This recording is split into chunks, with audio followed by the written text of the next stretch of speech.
So Okay, I'm let me. here with Anthony Penn, also known as Amplifier. How you doing today, man? Hey, how you doing? Everything is good. Blessed to be here. Oh man, taking it one day at a time. Just blessed to be alive. Man, I was listening before the interview started to your song "Who Wants Smoke with Jesus," and like before the interview started, we were talking about like you got a new album called out coming out. It's called After the Rain, and you were debating whether you're gonna put that song on the album. I think that song is pretty hot. Oh man, I appreciate it. All right, so it come with the clothing line. I don't know what even made me wear the shirt, but yeah, who won't smoke with Jesus? We incorporated, established. Now that you asked it again, it just brought to my attention, I did use somebody else's beat, so I am going to go ahead and put that song on the album. And I believe that is the song that is going to make the album pop. So I'm going, as we speak today, I'm going to go get that beat done over so I can go ahead and get the album on the websites and everything, or at least start releasing the dates and letting people know it's going to release soon. Right, man. I was listening to like some of your earlier music, like you've been grinding for a while, like making music and stuff. You seem like you have like you a little influence from Boosie, which I was like, a little bit like, kind of like, shocked to hear like similarities. Cause like usually like Christian rap isn't so aggressive, almost like that. That's what I kind of got the vibe from though, but it reminded me a lot of Boosie. Yeah. Um, Shout out to Boosie. Shout out to Boosie. I actually was just talking with his cousin Donk. I believe they're cousins in Atlanta. And I go see Donk, his church and stuff like that. He's powerful. Shout out to Donk as well, and everybody in Atlanta. I'm right here in Florida. But speaking of Boosie, when I first ever let somebody hear me freestyle, this is when I know God gave me this voice. I just went to flowing, you know. Yeah, I came through and they don't want to see me make it. Now they see I'm finna strip the game naked. And like, it shocked me that my best friend told me, you sound like Boosie. So I really can tell anybody out there, some people, it might be, their voice might sound similar to be diverse in a sense. Boosie puts out a message and I'm putting out a message for God. And the thing I like about Boosie, he puts out his testimony. He puts out, he had cancer and stuff like that. So, and I also have one too. I survived home invasion and stuff like that. I survived without being with the father, 18 years in prison. So, it's different crowds. And I just feel like our voices, speaking to sound like Boosie, it's a voice with volume. So hey, sometimes a person might have good lyrics, but do they have volume? So I feel like, God just gave me this voice because I got a different type of volume. The speaker to reach a different message, you know what I'm saying? So you just said like that your father was in prison for 18 years. Like how did that affect you growing up? Like and what age did you know him at all, or like did he go like when you were pretty young? Ooh, that it was a tough one. People look at it and they overlook the situation. I had got to hear from him. My mom tried to hide it from me, and rest in peace. It's actually this month was actually my mom's birthday. She died when I was like 7. Um, Sorry for your loss. before she, I appreciate you. Before she died, before she died, I heard from my dad through prison letters. It was tough because I had to go through foster care, hearing from him after my mom died, and I'm like, I don't really know him. Like I gotta get to know him through prison, not wanting to go to prison, being stubborn. Um, and him coming home and us not really getting to know each other even through prison, it was tough. And without having a father, having a music career, and not have a son, which I always, I'm making sure he's good. And things kind of without a father, it make you feel like you lose hope sometime on this road to success.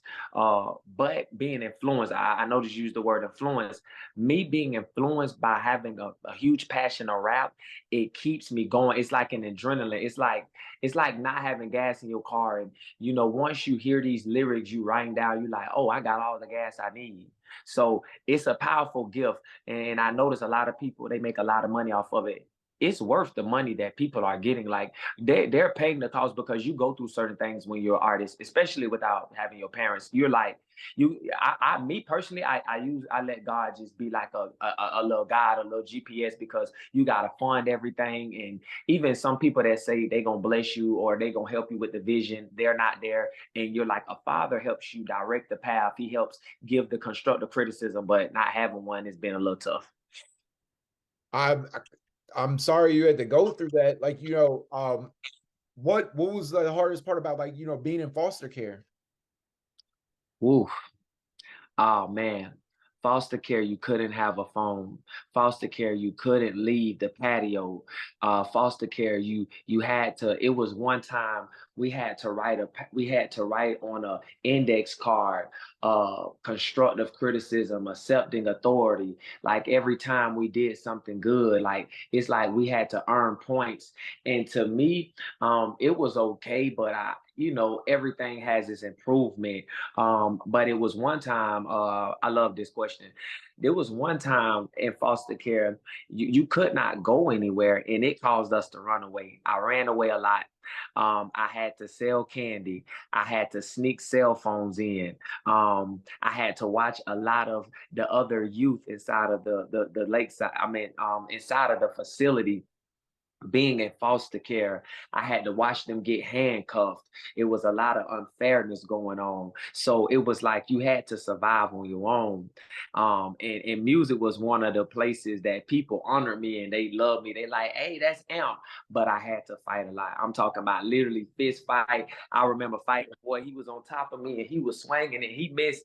And I'm like, boom, boom. And then I'm like, I got up and went to hitting him and we sitting at the table. He got a bust lip. It was successful, but it was a fight. So sometimes you successful in life, but you're gonna go through fights. And all of it, I count it all joy. But I also seen a lot of who I was in foster care. I found out that I knew how to make clothes. I know how to handwrite my own clothes, you know. And people wanted to invest in me. White people, they really wanted to put money behind me, but foster care also had some limitations. So I would say that, anybody watching and that's gonna watch this video, um, don't get comfortable in foster care and don't let it stagnate you. Don't let it make you feel like you can't go home to your family. It was a lot of times I couldn't go see my family.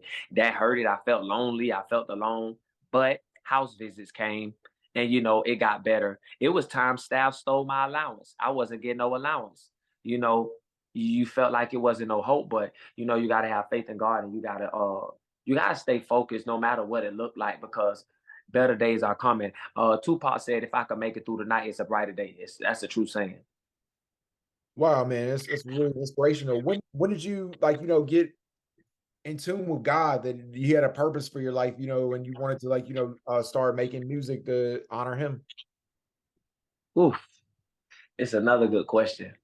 Oh man, I'm gonna tell you. When I was talking earlier, I spoke and said Lakeside by mistake. I don't really like to speak on this.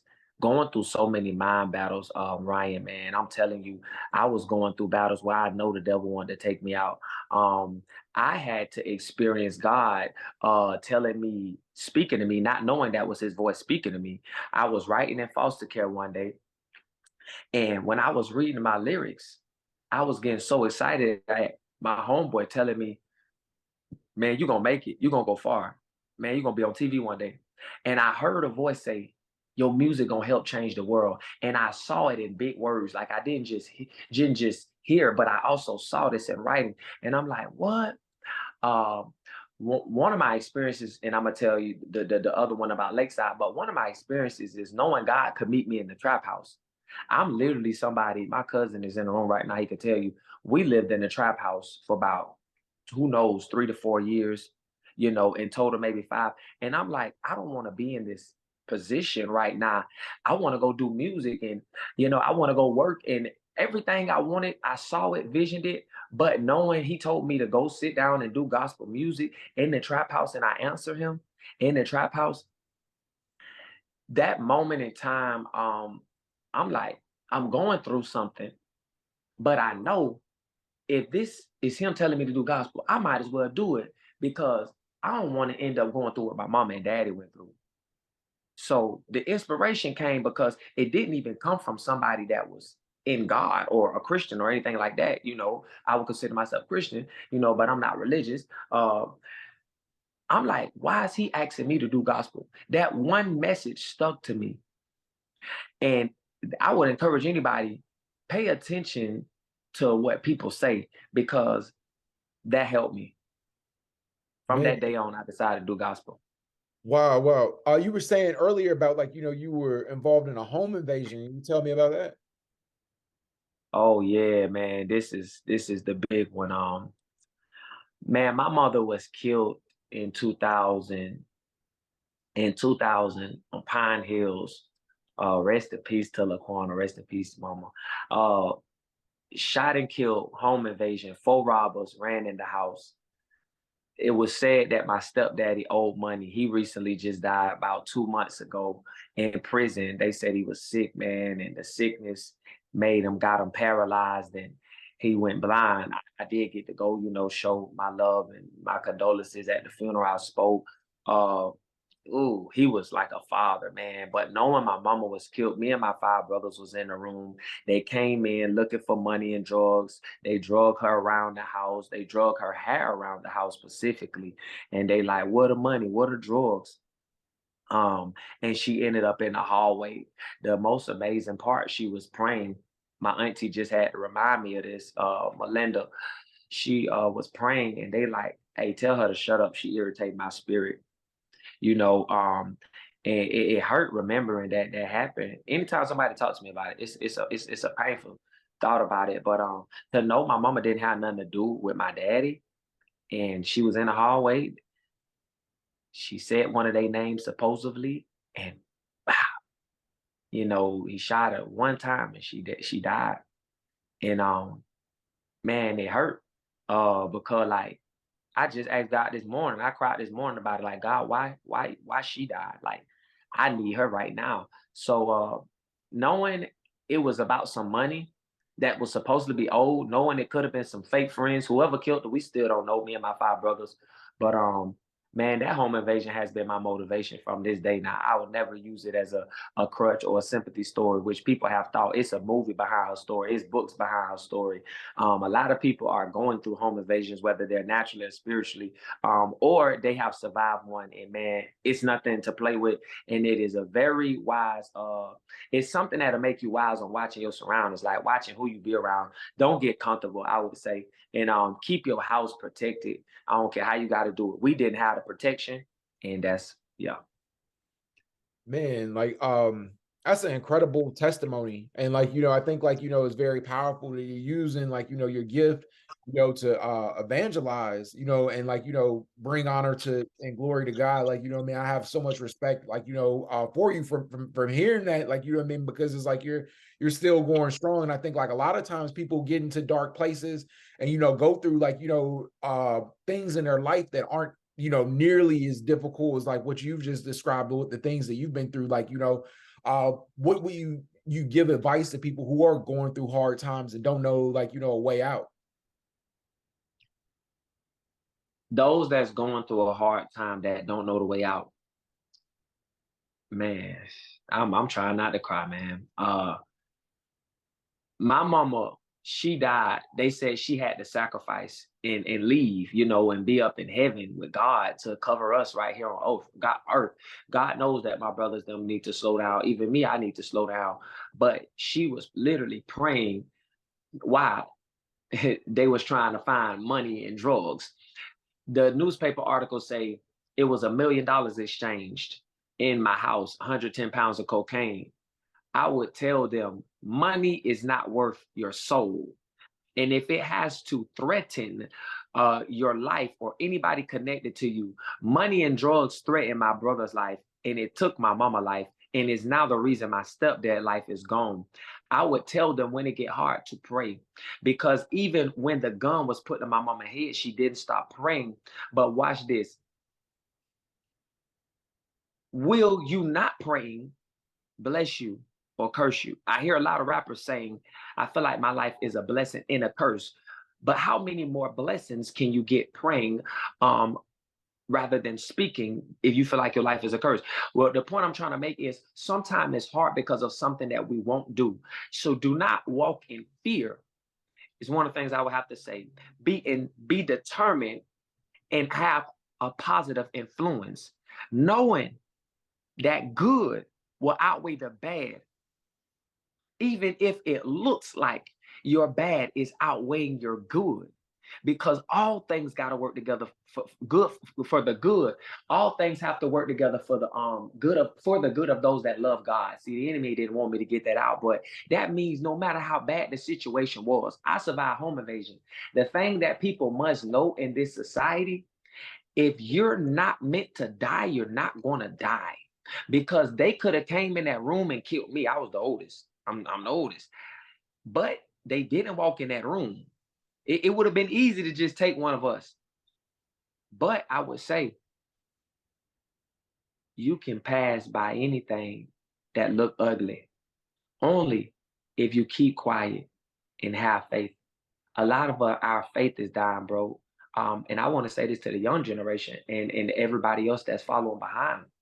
And I say the young, the youth, because they need us the most. Don't give up, because they do not want smoke with y'all, God. Hey, who wants smoke with Jesus? I'm a living witness. I didn't only survive home invasion, but suicide. For those that's thinking that survival is not impossible, not possible, meaning you can survive anything. I jumped 2 stories high. I have 2 scars on my forehead. I hit my head with a vase twice, landed on my head, jumping 2 stories high. My daddy and the police was witness.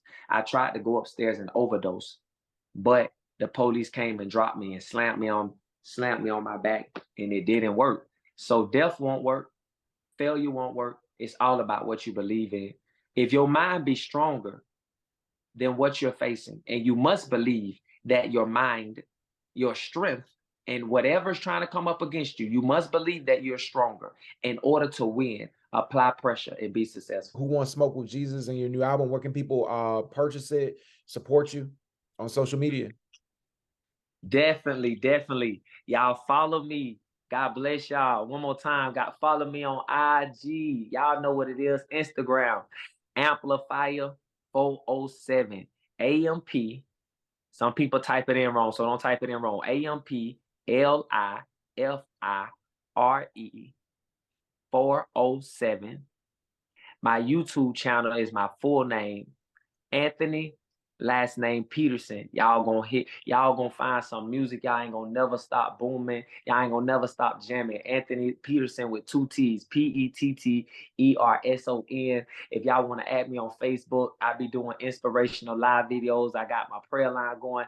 Hey, I do funny videos. It's just big right now. Everything big coming in 2024. This is my birthday month next month. Matter of fact, December 26th. Add me on Facebook too, Anthony Peterson, y'all. Man, did you feel like, because your birthday is so close to Christmas and stuff, that you kind of got gypped sometimes, like, because your birthday is right after Christmas? Oh, man. Definitely. By my daddy. I'm calling them out. My grandma. Great grandma. Hey, I'm thankful for the gifts, because I always got a gift though, because both of them right there. So if they try to forget about me for Christmas, it's gonna be hard to forget about my birthday, because it's the day after. So I'm like, one way or another, I need to get my blessing in this. I need to get a gift in this. So yeah, it's a blessing. I ain't gonna speak nothing bad about it. Definitely, man. Anthony Peterson, Amplifier, man. I appreciate you for taking the time, and you're welcome back anytime, man. Definitely, this is just the first of many, man. I want to interview you again. Maybe we could do a podcast together, because I'm out in Florida too. So, hey, let's do it, man. Hey, I can't even wait to meet you. I'm thankful for you, bro. I appreciate this interview, and we're gonna get together soon. Definitely, man. I appreciate you. All right, love y'all.